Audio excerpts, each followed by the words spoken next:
Madame Vaton. Je vous remercie, Monsieur le maire. Je voudrais tout d'abord partager l'inquiétude qui a été, ou en tout cas la mise en avant du point de vigilance qu'a fait mon collègue Jean-Philippe Morer. C'est vrai qu'il peut apparaître une contradiction entre ce qu'a dit l'autorité environnementale et ce plan Strasbourg grandeur nature qu'on voit aujourd'hui. Et j'écouterai donc avec grand intérêt les réponses qui seront données. Je voudrais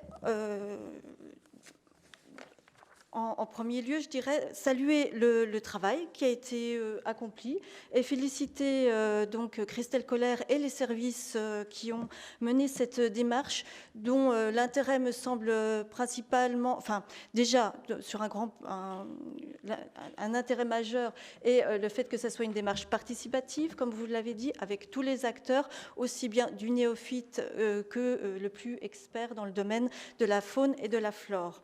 Ce qui a permis d'aboutir à une vision claire grâce à ce diagnostic, et donc ce qui permet aujourd'hui d'avoir une feuille de route et avec des axes, des enjeux bien délimités. Donc ça, je pense que c'est vraiment quelque chose d'indispensable, et il est indispensable de continuer de travailler dans ce sens et de développer aussi les collaborations avec les experts de la faune et de la flore. Je voudrais exprimer un point de vigilance. Il y a eu tout un travail qui a été fait par rapport à Planton local, et il me semble qu'il y a un critère qui n'a pas été retenu, c'est celui du problème aujourd'hui des espèces allergisantes. Il y a de nombreux spécialistes qui tirent la sirène d'alarme, puisque en France, on a un Français sur 5 qui souffre d'allergies liées au pollen.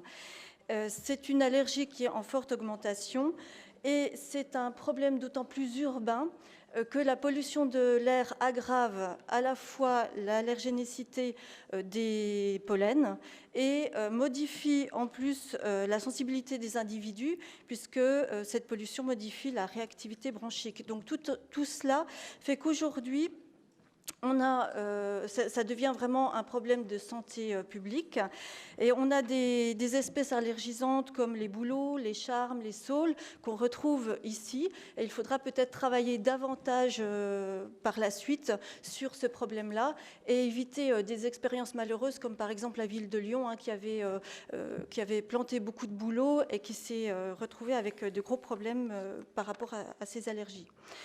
Donc il y a aussi dans ce livre des espèces qu'il faut privilégier, comme les catalpas, etc., qui, elles, ne présentent pas ces problèmes-là. Donc ce point de vigilance, il me semble, doit être donc intégré à ce travail. Donc je voulais simplement alerter sur cette problématique, tout en saluant encore une fois le travail qui a été effectué, sachant bien sûr que c'est un travail à longue haleine, une démarche à continuer qu'on ne peut qu'encourager. Merci.